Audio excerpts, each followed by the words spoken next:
Muito bem, vamos dar início então à nossa aula de hoje. Bom dia, irmãos, graça e paz.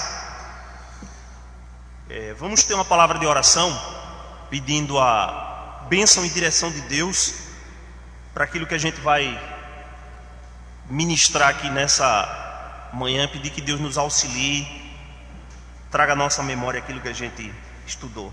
Oremos. Pai, nós queremos te louvar por essa manhã, por esse dia.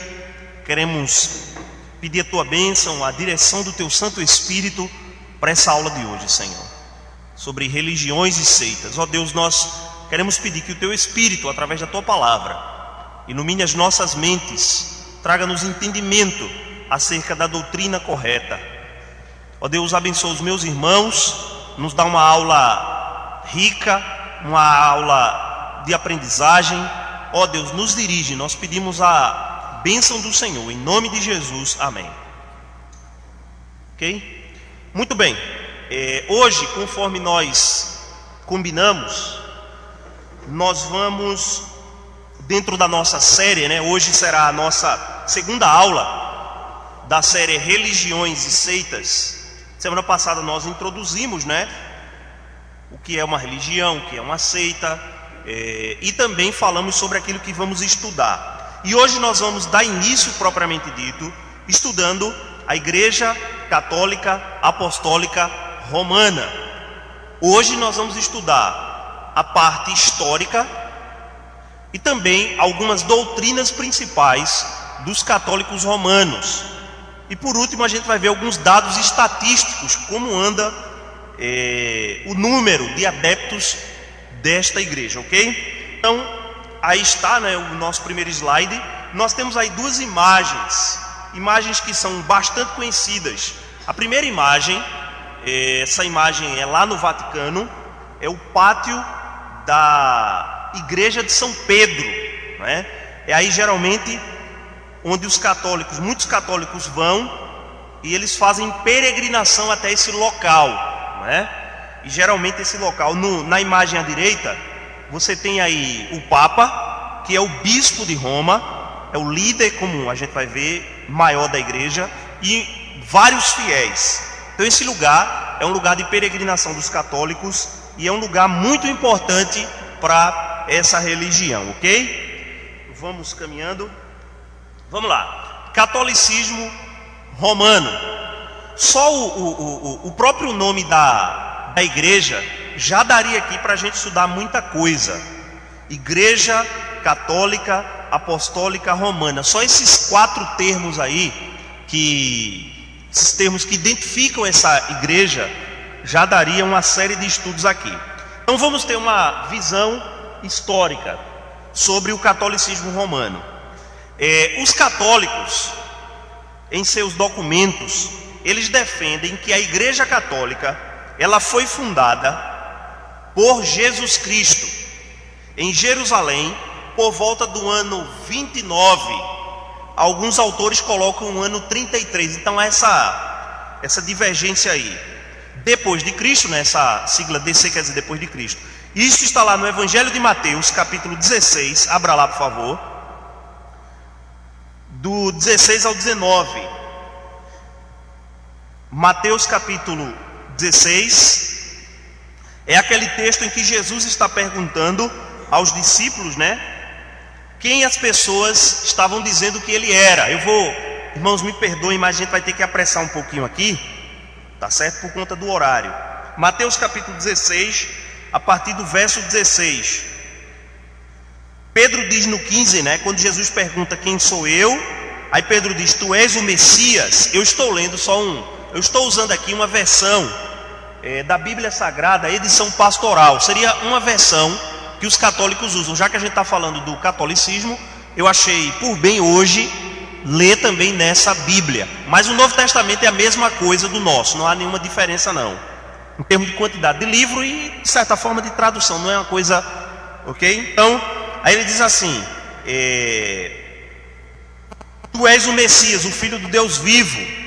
Aí Jesus disse, né, no versículo 18, por isso eu lhe digo, você é Pedro, e sobre essa pedra construirei a minha igreja, e o poder da morte nunca poderá vencê-la. Olha o 19: eu lhe darei as chaves do reino dos céus, e o que você ligar na terra será ligado no céu, e o que você desligar na terra terá sido desligado no céu. Então veja bem, os católicos entendem que Pedro foi a pedra sobre a qual Jesus fundou a igreja. Veja, nessa primeira informação histórica, nós temos o fundador da igreja.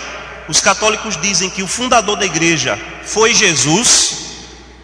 A gente vai ver daqui a pouco que eles afirmam serem a única igreja, que Pedro é o fundamento, é a pedra principal sobre a qual a igreja foi fundada. E daqui a pouco a gente vai ver que nesse sentido, por conta disso, Pedro ser o fundamento e a ele foram dadas as chaves de abrir e fechar o reino dos céus. E também Jesus, no Evangelho de João, capítulo 21, pede para Pedro apacentar as suas ovelhas. Então, por conta dessas três informações a respeito de Pedro, ele ganhou proeminência. Ok? Então, quanto à questão da fundação, está aí a informação. Segunda informação: por isso, a Igreja Católica se considera, e eu fiz questão de sublinhar isso, a única igreja verdadeira sobre a terra, sendo as demais igrejas e denominações invenções humanas, seitas, falsas religiões, ok? Então, os católicos, eles reivindicam para si serem a única igreja verdadeira. Veja, isso é uma exclusividade. Vimos semana passada que essa é uma das características das seitas. As seitas entendem e defendem que só elas são corretas. Nesse sentido, elas se fecham dentro do seu mundo, da sua realidade. Ela não compartilha nem se junta com outros segmentos. Então a Igreja Católica entende que nós somos fundados por Jesus. Somos a única igreja que Jesus fundou. As demais foram homens que fundaram. Então, nesse sentido, ela diz que é a única igreja, é a única representante, ela é o corpo de Cristo ao redor do mundo. Quanto a essa expressão católica, que vem lá do grego, ela quer dizer da ideia de universal, quer dizer, onde estiver uma igreja católica, ali vai estar também uma verdadeira igreja. Ela é uma igreja, não é que alcança o mundo. A gente vai ver depois essa palavra romana também, o que quer dizer. Mas uma coisa que a gente precisa registrar é que, quanto ao desenvolvimento dessa organização, eles dizem que surgiram por volta do ano 29. Mas veja, quando a Igreja Católica, na concepção, na visão deles, surgiu, ela não surgiu do jeito que a gente a vê hoje, mas ela foi fruto de um processo histórico. A gente vai ver esses dados daqui a pouco. Então, quanto ao desenvolvimento da organização eclesiástica e doutrinária da Igreja Romana, é muito difícil fixar com exatidão a data de sua fundação. A gente vai ver que levaram séculos para que ela tomasse a forma que tem hoje. Ela não nasceu da noite para o dia, mas teve um desenvolvimento, ela é fruto de um desenvolvimento histórico, ok? Veja, por exemplo, no próximo slide, algumas questões que foram se implantando na igreja ao longo da história. Primeiro, no século 4 depois de Cristo, mais ou menos no ano 300, porque aqueles que estudam a história da igreja dizem que tanto no primeiro quanto no segundo século, esta igreja ela se mantinha fiel às escrituras, não tinha essas práticas que ela tem hoje, mas a partir do 4º século aí é que começa o problema. A gente vai ver daqui a pouco por quê. Eu vou trazer alguns dados. Primeiro, no ano 300, oração pelos mortos. Essa doutrina, esse dogma, essa prática, ela é uma das primeiras que fizeram com que essa igreja se paganizasse. A partir daqui, a igreja já começa aos poucos, a partir do 4º século, a se afastar das doutrinas do Novo Testamento. A oração pelos mortos, é aí que surge também, o fazer o sinal da cruz. Vocês sabem que normalmente, quando eles estão na missa, ou quando eles passam por algum templo, alguma igreja, eles têm o hábito de fazer o sinal da cruz. Isso é uma prática lá do 4º século. Outra coisa, a partir do século V, 431, começa a exaltação a Maria. Daqui a pouco a gente vai analisar essa doutrina. Eles começam a olhar com outros olhos Maria, a vê-la não apenas como a mãe de Jesus, uma mulher bem-aventurada, mas a aprofundar mais e dar muita importância à mãe, muitas vezes até deixando o filho do lado. No século VI, olha só o desenvolvimento histórico. Veio então o dogma do purgatório. Ele começa a ser ensinado, a doutrina do purgatório, em 593. Na sequência, o latim, que era a língua do Império Romano, passa a ser usado como língua oficial nas celebrações eclesiásticas. Até bem pouco tempo aqui no Brasil, muitas missas e celebrações eram realizadas em latim. Por quê? Porque o latim era a língua oficial do Império Romano. E nesse sentido, tanto nos documentos, ainda hoje o Papa, em muitos documentos oficiais, ele escreve em latim. É um dos critérios para você ser Papa, é dominar, a língua latina. Século VII, início histórico do papado. Veja, embora eles digam que Pedro foi o primeiro Papa, mas Pedro não já recebeu esse nome, Na Bíblia, no Novo Testamento, a gente não vê em momento nenhum Jesus ou outras pessoas se referindo a Pedro dessa forma. Só no século VII é que se deu início ao papado. O título de Papa foi dado a Bonifácio III pelo imperador. No século IX, a canonização dos santos. E por fim, no século XVI, os livros apócrifos foram acrescentados à Bíblia. Então veja, aqui eu teria muito mais informações para dizer. Isso é só para confirmar que ela é fruto de uma construção histórica, ok? Então vamos caminhando. Ainda nessa parte histórica, para a gente fechar esse apanhado histórico, essa visão histórica, a gente vai ver que desde o período do Novo Testamento, ali a igreja de Atos, por volta do ano 30, do ano 40, e também na sequência do primeiro, segundo século, desde o período do Novo Testamento, NT é Novo Testamento, houve pessoas que aceitaram a fé cristã. A gente viu isso na semana passada. Os cristãos receberam esse nome, eles eram conhecidos como a seita dos nazarenos.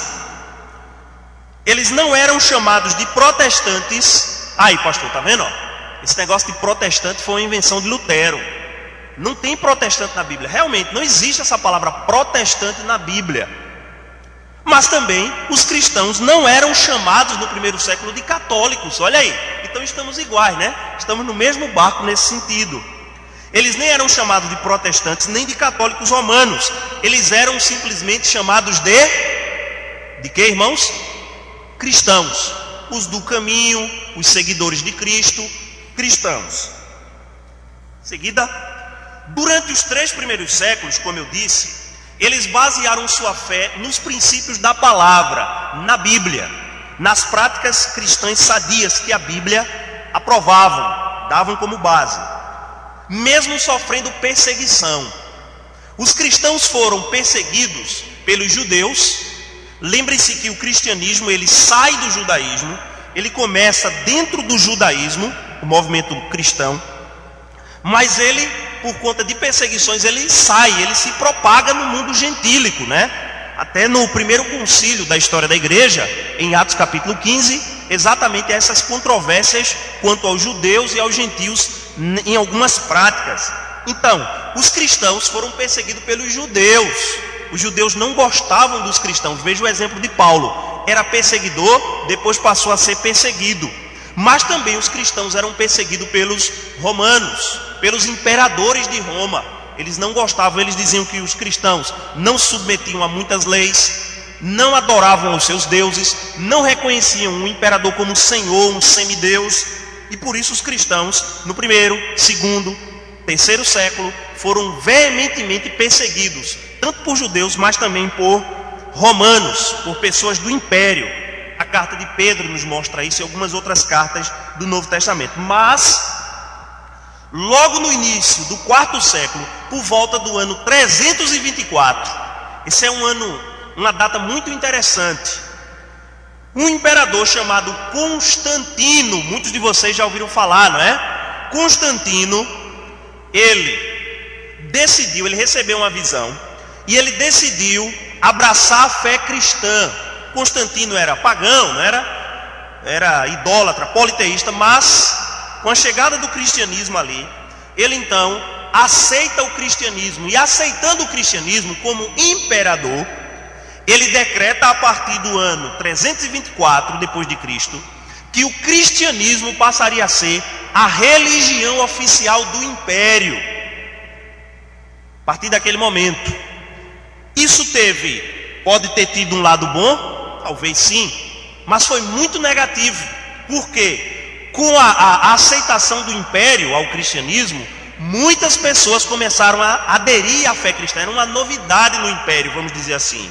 E essas pessoas chegavam até o cristianismo com suas crenças, suas concepções, suas religiões, e bastava apenas serem batizadas, porque na concepção católica o batismo é o ingresso, é o meio pelo qual você entra na igreja, e pronto, já começavam a fazer parte da igreja, e não deixavam as suas práticas. Com isso que foi que começou a acontecer com a igreja, que não era até então romana, podia ser católica no sentido de universal, era uma igreja que estava na Ásia Menor, em outros países, mas ela não era ainda romana. A partir daí começa também o processo de romanização da igreja, ou de paganismo, de paganização da igreja, com esse decreto de Constantino. Chegando muita gente, crescimento, né? Parece nos dias de hoje, né? Se a gente fosse traçar um paralelo, muita gente, né, supostamente se convertendo, a igreja parece estar crescendo, mas quando a gente vai ver a qualidade da igreja de hoje, irmãos, deixa a desejar. O resultado foi que milhares de pagãos entraram na igreja com suas práticas, com seus costumes, como a gente já falou. A partir daí, a igreja cada vez mais começa a se distanciar dos princípios do Novo Testamento que aqueles cristãos do primeiro, segundo até o terceiro século seguiam, ok? Irmãos, tem muitos dados históricos, né? Tem muita coisa. Eu tenho um livro aqui, na verdade é do irmão Vitor, irmão nosso que está aprofundando aí na história da igreja, né? Se alguém tiver alguma dúvida aí, pode perguntar a Vitor, tá? É bom porque se alguém tiver pergunta, pode perguntar a ele. Tem esse livro aqui, Catolicismo Romano. É um livro muito interessante, é só sobre a igreja católica. É um livro muito interessante. Se você quer aprofundar seus estudos nessa área, tirar suas dúvidas, você pode adquirir esse livro, ok? Então vamos lá. Então aí está o apanhado histórico, né, do catolicismo. Alguém pode dizer, pastor, no começo da era cristã só havia uma igreja. Sim, nesse sentido sim, uma igreja cristã sim. Essa igreja cristã, ela se localizava ou existia em várias localidades: Corinto, Ásia Menor, né, Colossos, Tessalônica e por aí vai. Mas a gente viu que a partir do quarto século a coisa começa a se complicar. Daí então, lá para frente, foi necessário um protesto, foi necessário uma divisão. E por conta dessa divisão, os católicos nos consideram pessoas excomungadas da igreja católica. Para o católico, nós somos desviados da fé verdadeira. Nós somos, vamos dizer assim, irmãos longe, afastados, que deixaram a verdadeira igreja para seguir as ideias de Martinho Lutero.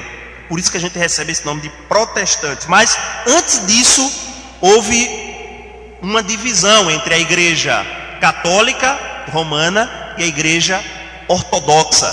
Lembra de Constantino? Ele fundou uma cidade no Oriente, na Turquia, chamada Constantinopla. E no ano de 1054 houve a primeira divisão. A igreja do Oriente, a igreja ortodoxa, na pessoa do patriarca, eles não queriam reconhecer o Papa, né, como o líder máximo. Eles discordavam. E daí eles se dividiram, né? Isso também é um outro dado histórico, essas datas, né? Mas teriam muito mais coisas, mas o tempo não nos permite. Eu acho que aí já dá para a gente ter uma visão histórica, certo? Vamos analisar as principais doutrinas. E eu já quero começar logo pelo Papa. Essa doutrina é chamada a doutrina do papado, ok? Lembra lá? Então, essa sigla aí, ICR, a Igreja Católica Romana, ela ensina que o Papa é o supremo cabeça da igreja aqui na terra. Que o apóstolo São Pedro foi o primeiro Papa e que todos os papas são sucessores diretos de Pedro. O texto de Mateus, que a gente já leu esse texto, né? Tanto de Mateus eu fiz menção também, esse de João, por 3 razões, lembra? Jesus disse que Pedro era a pedra sobre a qual a igreja foi fundada. A Pedro foram dadas as chaves. Lembra daquela imagem de São Pedro? Tradicionalmente, popularmente, São Pedro é conhecido como o quê? O cara que tem as chaves, né? Um molho de chave. Tanto é que a gente brinca, né? Quando alguém passa com muita chave, ei, São Pedro, vai para onde? Por conta disso, porque Jesus deu a ele as chaves. As chaves, na concepção católica, significa o poder de abrir e fechar. O que Pedro decidir aqui, ou o que o Papa decidir aqui, como a gente brinca, né? Acabou, chorou, está decidido também lá no céu, porque ele tem esse poder das chaves. Porque também Jesus disse que Pedro seria o pastor. Então o bispo de Roma, o Papa, é o pastor, né? Okay? Ele é o pastor da igreja universal. Segunda informação, o Papa, ele é infalível quando ele fala sobre assuntos de fé e de doutrina. Eu vou ler para vocês aqui, por exemplo, sobre a questão do Papa. Há um concílio muito importante para os católicos chamado Concílio de Trento. Foi um concílio que aconteceu depois da Reforma Protestante. Na verdade, foi um concílio para tanto responder ao protestantismo, como também para reafirmar muitos dogmas da Igreja Católica. No Concílio de Trento, século XVI ali, né, mais ou menos, o Papa falando ex cátedra, essa expressão é expressão latina, né? Cátedra quer dizer cadeira, ok? Ele falando de sua cadeira, ele é infalível, ou seja, ele não comete falha, tem que ser escrito o que ele diz, e é verdade absoluta. Olha o que o Concílio de Trento disse. O que ele diz é infalível. Na cadeira do Papa, onde a cátedra onde ele senta, está escrita uma expressão assim, vigário de Cristo. Vigário é representante de Cristo. Legalmente o Papa, ele é o representante de Cristo na terra, certo? Por exemplo, o Papa Pio IX, em 1854, falando ex cátedra, disse o seguinte: Maria foi concebida sem pecado. A partir do momento que ele disse aquilo na sua cadeira, sendo ele a autoridade maior, aquilo virou um dogma. Não importa o que a Bíblia diz ou deixa de dizer, o que importa é que o vigário, o representante de Cristo, falou, e se ele falou, é verdade, é um dogma, é uma tradição, é algo infalível, ok? Tem também por exemplo, em 1950, o Papa Pio XII decretou a assunção de Maria. Maria ressuscitou dos mortos, depois de sua morte, foi levada aos céus e lá foi entronizada como rainha dos céus. Ele disse isso, é um dogma da igreja. A gente vai ver daqui a pouco sobre Maria. Vamos terminar primeiro sobre o Papa. A gente conhece, né, o Papa. Esse Papa aí é o Papa de número 266 ao longo da história. E basicamente o papado é uma coisa interessante quando você analisa a história da Igreja Católica, porque eu acho interessante você estudar a história do papado. Não é uma coisa que começa lá em Pedro, os apóstolos, né, são os sucessores de Cristo, e historicamente no Novo Testamento, a gente já estudou isso aqui no CFL, a liderança do Novo Testamento era composta de presbíteros e bispos, são termos equivalentes no Novo Testamento, mas no desenrolar da história, o título bispo, não é, que é episcopos, daí também vem um sistema de governo da Igreja Católica, que é um sistema episcopal, isso é, os bispos que governam, esses bispos estão debaixo da autoridade do maior, que é o bispo de Roma. Então veja, ao longo da história, esse título de bispo foi se destacando, e normalmente os bispos de cidades maiores, da era cristã dos primeiros séculos, eles tinham proeminência. Roma era a sede, era a capital do império. Logo, quem fosse o bispo de Roma teve maior proeminência. E a partir do momento que o imperador disse que ele era o pai de todos, que a expressão papa vem do latim, quer dizer pai. O papa também é conhecido como bispo de Roma, não é? O sumo pontífice é outro título para o Papa, né? Pontífice é aquele que constrói pontes. Qual é a tarefa do Papa? Construir pontes entre o homem e Deus, né? Então, o bispo de Roma se destacou até os dias de hoje. Interessante, Constantino ele doou muitas propriedades em Roma para a igreja. Tanto é que em Roma, na Itália, a gente tem a sede, a cidade, uma cidade, um país, basicamente dentro de outro, que é o Vaticano, onde é a sede da Igreja Católica, não é, ao redor de todo o mundo, certo? Então, a gente basicamente já falou isso, né? O Papa ele é o vigário de Cristo. Vigário quer dizer o representante, o substituto de Cristo aqui na terra. Ou seja, quer falar com Jesus, qualquer dúvida que você tiver, né? O vigário de Cristo que o representa está ali, certo? Então, quanto à questão do Papa, está aí, essa é uma das doutrinas fundamentais.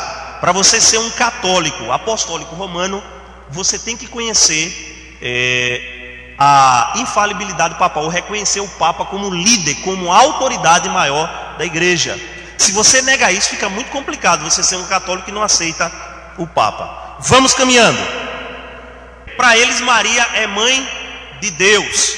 Esse conceito surgiu lá no concílio de Éfeso, né? Uma controvérsia lá, se Jesus tinha vindo em carne, se Jesus era uma assombração. Então se entendeu que Maria era a mãe de Deus. Irmãos, tudo isso será refutado na próxima semana, tá bom? Isso aqui nós não adotamos como verdade não, tá certo? Maria teve uma concepção imaculada. Essa é a doutrina da Imaculada Conceição. Maria nasceu sem pecado. Ela é imaculada, quer dizer, não tem mácula, não tem defeito nenhum, certo? Ela é perfeita. Maria é uma virgem perpétua. Ela não teve depois de Jesus não teve filho, não teve relação sexual, ela é virgem para toda a vida. Maria foi assumida ou tomada corporalmente no céu pouco depois de sua morte. A gente já disse isso, não foi o Papa que decretou isso. Maria é mediadora e corredentora. Uma das preces diz assim: Santa Maria, Mãe de Deus, rogai por nós pecadores, agora e também na hora da nossa morte, amém, né? Então eles reconhecem isso, Maria é mediadora. A gente vai ver na próxima semana, vai trazer uma resposta para isso, ok? Agora vai ser a fonte de autoridade. Fonte de autoridade. Para os católicos existem 3 fontes de autoridades principais. A primeira, as Escrituras. Eles creem que a Bíblia é a palavra de Deus, é infalível, é a palavra de Deus. Porém, essa não é a única fonte de autoridade para eles. Existem pelo menos mais 2. Falar da Bíblia e rapidamente, né? Falar sobre os 7 livros apócrifos. Alguém aqui sabe quais são os 7 livros apócrifos? Primeiro livro apócrifo, Tobias, Judite, 1º e 2º Macabeus, Sabedoria, Eclesiástico e Baruque. Esses livros, um dado histórico bem rapidinho, eles foram traduzidos por volta aí do 4º, 5º, 6º século mais ou menos, por um pai da igreja chamado Jerônimo, São Jerônimo, que traduziu, né, as escrituras do hebraico, do grego para o latim. Essa tradução, a tradução oficial da Igreja Católica é a Vulgata Latina, certo? E nessa tradução, contra a sua vontade, ele acrescentou as escrituras do Antigo Testamento apenas, mais 7 livros. Esses livros tidos, a palavra apócrifo é secreto, não é obscuro. Eles foram produzidos num período que basicamente os livros do Antigo Testamento já tinham se concluído, aqueles 400 anos entre o Antigo e Novo Testamento. São livros que têm valores históricos, dados históricos, mas principalmente, eu entendi por que eles acrescentaram esses livros. É que alguns dos dogmas e doutrinas dos católicos estão fundamentadas nesse livro. Por exemplo, em 2 Macabeus, abra sua Bíblia, por favor, em 2 Macabeus. Achou? 2 Macabeus, capítulo 12. A partir do versículo 42. Olha o que é que o texto diz ali. Rapidinho. Então fizeram uma coleta individual. Reuniram 2.000 moedas de prata e mandaram a Jerusalém, a fim de que fosse oferecido um sacrifício pelo pecado. Ele agiu com grande retidão e nobreza, pensando na ressurreição. Se não tivesse esperança na ressurreição dos que tinham morrido na batalha, seria coisa inútil e tola rezar pelos mortos. Esse é um dos dogmas da Igreja Católica, a intercessão pelos mortos. E onde é que está? Num livro apócrifo, no livro de Macabeus. Por que esses livros estão lá? Porque eles fundamentam algumas doutrinas, é exemplo aqui. Mas considerando que existe uma bela recompensa guardada para aqueles que são fiéis até a morte, então esse é um pensamento santo e piedoso. Por isso, mandou oferecer um sacrifício pelo pecado dos que tinham morrido, para que fossem libertos do pecado. Aí, está em Macabeus. Esse livro não está na nossa Bíblia, viu, gente? Isso é um livro apócrifo, é um dos 7 que a igreja incluiu no Concílio de Trento. Depois da reforma, esses livros deuterocanônicos também, é outro termo, foram incluídos às Sagradas Escrituras. Então, eles entendem que a Bíblia é a palavra de Deus, mas a ela acrescentam 7 livros. Outra coisa, nesse conceito de palavra de Deus, eles dizem que a tradição está no mesmo pé de igualdade, mas na prática, muitas vezes a tradição suplanta o que as Escrituras dizem. A tradição é que os papas disseram, os pais da igreja, os documentos, os ensinamentos, aquilo que eles chamam de um magistério, o sagrado magistério, que é o ministério dos bispos, né? O que eles disseram, tudo isso é a tradição. O que a tradição disser é verdade. Então, a única fonte de autoridade para eles não só é as Escrituras, mas também a tradição. Outra fonte de autoridade é a própria igreja. A Igreja Católica entende que ela é a intérprete oficial e autorizada das Escrituras. Os leigos não podem interpretar as Escrituras. A Reforma Protestante, a gente vai ver, trouxe o conceito de livre exame das Escrituras. A Bíblia tem que estar na mão do povo. Lembra que no catolicismo a Bíblia estava em latim, muita gente não lia latim. Aliás, muita gente nem entendia a missa. Irmãos, se eu estou falando aqui em português e muita coisa talvez você não compreenda, imagine se eu estivesse falando inglês, imagine se eu estivesse falando latim, espanhol, é que seria difícil. Então muitas vezes eles catequizavam e celebravam a missa em um outro idioma que não era acessível do povo. O povo não tinha Bíblia, porque a igreja era autorizada a interpretar a Bíblia. Então veja esse conceito de palavra de Deus para os católicos, né? Vamos caminhando. Uma outra doutrina, né, é a questão da salvação. Como é que eles entendem a salvação? Veja bem, para a ICR, que é a igreja, já falei dessa sigla, né? A salvação, na verdade, quando a gente analisa, é pela prática de boas obras. De cara eles não vão admitir. Vocês creem que a salvação é pelas obras? Não, para aí, não é bem assim. A salvação, claro, é pelo sacrifício de Cristo, é um dom de Deus, mas o fiel tem que fazer por onde também. Ou seja, pela prática de boas obras durante a vida. Outra coisa, e pela observância dos sacramentos, né? O primeiro sacramento é o batismo, que é o ingresso na igreja. Você foi batizado, ok, você está dando passo rumo à salvação, mas não é tudo ainda, a salvação não está completa. Você tem que observar, não os 7, porque pelo menos 2 não são obrigatórios, como o casamento e a ordenação. Você pode ser solteiro e você não precisa ser ordenado ao sagrado ministério, mas os outros 5 você tem que fazer, que são exatamente o quê? Eu já falei do batismo, já falei da confirmação. Essa confirmação é mais ou menos aí, tipo a primeira comunhão. Eu sou batizado na igreja católica e fiz até a primeira comunhão, eu confirmei o meu batismo quando eu tinha acho que 12, 13 anos, mais ou menos ali.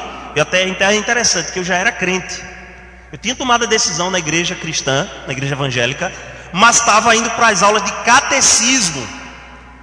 E eu disse, olha, aí minha mãe, muito católica também na época, aí disse, faça a primeira comunhão.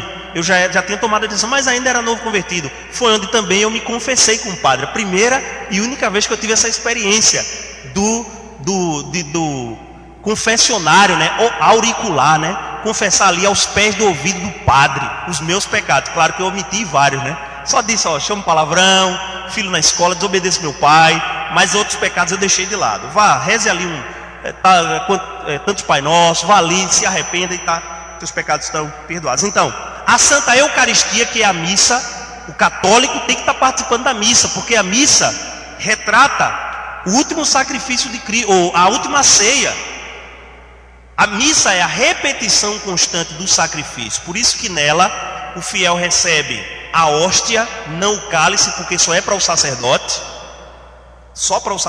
né, o vinho, mas ele recebe a hóstia, e ali os seus pecados vão sendo perdoados.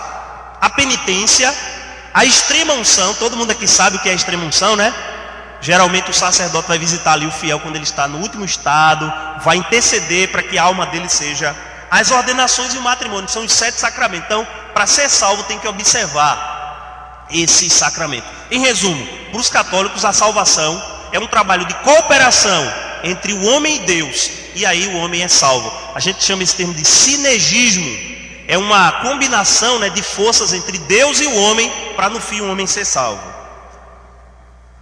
Gente, teriam muito mais doutrinas para a gente analisar aqui. Por exemplo, veja só, o purgatório, que é um estado intermediário, não é? Você morre e daí, dependendo de sua vida, dos pecados que você cometeu, a teologia católica faz a distinção entre pecados mortais e pecado venial. Pecado mortal, como o próprio nome já diz, né? É pecado para a morte, é a quebra de um mandamento, por exemplo, assassinar, matar um próximo. Também tem muito a ver com aqueles 7 pecados capitais. Se você comete esses pecados, ele diz, olha, quem cometeu esses pecados aí não tem salvação não, vai direto para o inferno. Agora, quem viveu cometendo pecados veniais, vai para um purgatório, e daí a preocupação de, depois de 7 dias, se celebrar missa em favor do morto, interceder por ele, a família ir para as missas, lembrar da vida dele, para que ele logo possa sair. O purgatório, né, é um lugar de purificação das almas. Eles creem nisso. Depois, as indulgências, que eram a concessão, né, de perdão. Foi contra isso, isso foi uma das coisas que Lutero batalhou contra. Lutero, que negócio é esse? Vendas de coisas sagradas, né, principalmente a venda de perdão. Você contribui com tanto, parte dos seus pecados lá no céu estão perdoados. As indulgências, a transubstanciação, lembra? Na Eucaristia, na celebração lá da ceia, o vinho e a hóstia se transformam literalmente na carne, no sangue, no corpo de Jesus. Portanto, na ceia, os católicos ingerem literalmente o corpo de Jesus, porque ele se transforma no pão e no suco, no vinho lá. O confessionário, você confessar seus pecados ao sacerdote. Por quê? Porque o sacerdote, ele é um mediador, sacerdote católico, entre Deus e o homem. Você precisa confessar seu pecado a ele, para que seu pecado seja perdoado. O celibato, que não é dos primeiros séculos, né, da formação católica, mas a partir de um dado momento da história, eles entendiam que os sacerdotes, o Papa, os bispos, arcebispos, padres, monges e freiras, deveriam se abster de um sacramento, que é o sagrado matrimônio, não casar, para se dedicar exclusivamente à obra do Senhor, à igreja, né, o celibato. As adorações à imagem, geralmente os católicos dizem, olha, nós não adoramos imagem, né? Se a gente chega assim de cara, é por isso que a gente tem que conhecer. Vocês adoram imagem? Eles vão dizer, não, isso é mentira. Nós veneramos as imagens. Na concepção deles, faz sentido.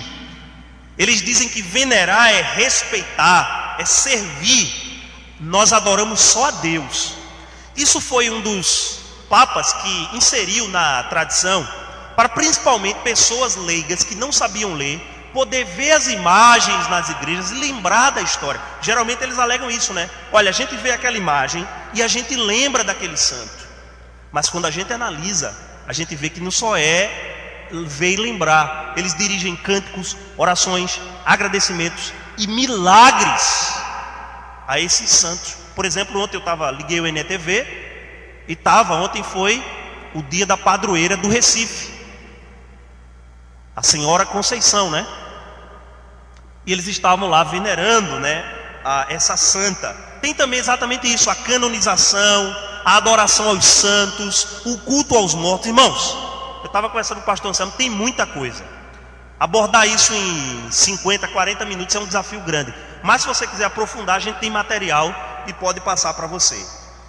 Alguns dados estatísticos, já é o terceiro ponto. Primeiro, a gente viu a história do catolicismo romano, algumas principais doutrinas.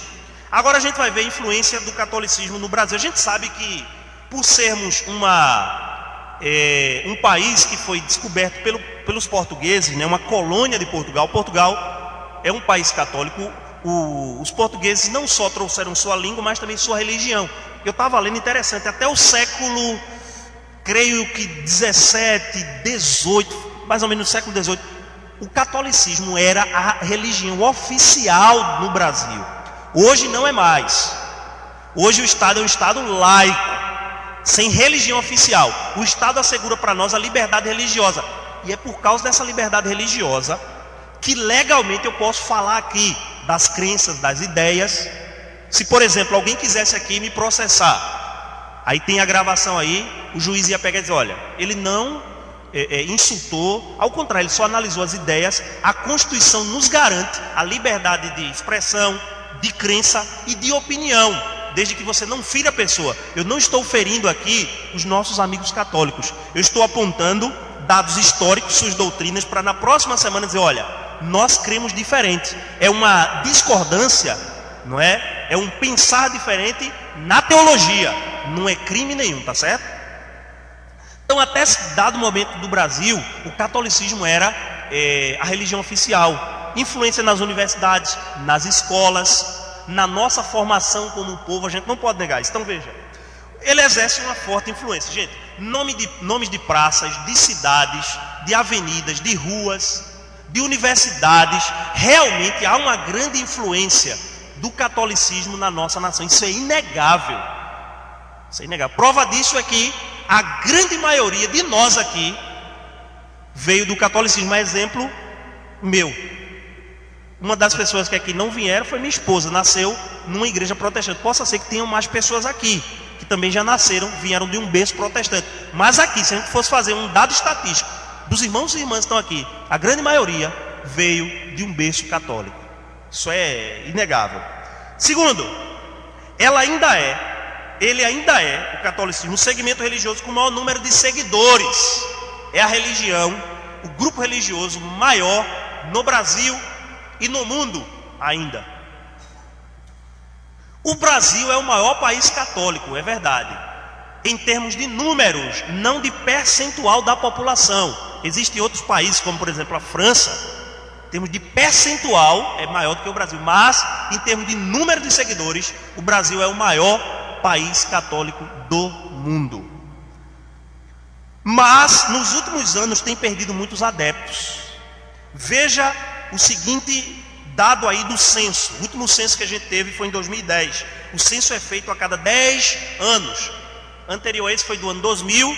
No ano de 2010, veja só, classificação percentual dos grupos religiosos e comparação com o censo de 2000. Veja, de 2000 para 2010 o que aconteceu? Está lá, catolicismo, católica apostólica romana. Veja, em 2000, cerca de 73,6% da população brasileira se confessava, se dizia ser católica. E se a gente volta, né, aos outros censos, era bem maior o percentual, 90%, e por aí foi, né? Mas no último censo, o de 2010, houve uma queda acentuada, cerca de 64,6% das pessoas. Por quê? O que foi que aconteceu? Foram para outros grupos, mas principalmente o crescimento dos evangélicos no Brasil, que em 2000 eram 15,4%. Eu lembro que em 2006, um dado, pastor Russell Shedd disse que nós temos cerca de 40 milhões de evangélicos no Brasil, em 2006. A nossa população hoje é em torno de 200 milhões em números redondos, em 200 milhões de habitantes. Hoje nós já somos 22,2%, mas a gente vai ver que dentro desse número há as testemunhas de Jeová e outros grupos mais aí. Um outro crescimento também foram os espíritas. Muitos espíritas estão dentro do catolicismo. Quando a gente for analisar o espiritismo, a gente vai ver isso. Mas é uma religião à parte. Então veja a representação. Irmãos, para a gente concluir aqui. Primeiro, quero fazer algumas perguntas e já deixar o gancho para a próxima série ou para o próximo estudo. Primeiro, a Igreja Católica de fato é uma igreja verdadeira. Na verdade, a única igreja verdadeira. Será que é? A única. Todas as demais, no máximo a ortodoxa grega, porque no segundo concílio Vaticano, no ano de, eu sou muito bom de datas, no ano de 1965, tanto a igreja ortodoxa quanto a católica pararam de se considerar excomungada e se reconciliaram, com muitas divergências doutrinárias e teológicas, mas se reconciliaram. Então, fora essas igrejas, todas as demais, nós, para eles, somos um falso grupo. Então, será que a Igreja Católica, de fato, é a única igreja verdadeira? Tem uma igreja aí, em um determinado lugar, dizendo que é a certa. Mas para a Igreja Católica, ela é errada. E todas as demais protestantes, para a Igreja Católica, ela é a certa. Será que de fato é isso mesmo? Outra coisa, o que ela ensina está em harmonia com a palavra de Deus, o Papa, Maria, todos os dogmas dela. Lembrando, alguns dogmas ou doutrinas católicas nós também aceitamos, como por exemplo a doutrina da Trindade. Por isso que eu não abordei essa doutrina. A concepção virginal de Cristo, nós também aceitamos. A Bíblia como inspirada, lembrando daquela diferença. E algumas outras coisas nós temos em comum, certo? Outra pergunta: os que adotam o catolicismo devem continuar nele, já que para eles são a certa, ou procurar uma igreja evangélica, protestante? O que é que deve acontecer com o fiel católico? E por último, conhecendo as principais doutrinas do catolicismo, você se sente mais preparado para conversar sobre a Bíblia com um católico? Você tem que conhecer para poder conversar. Com isso, irmãos, a gente encerra essa aula de hoje.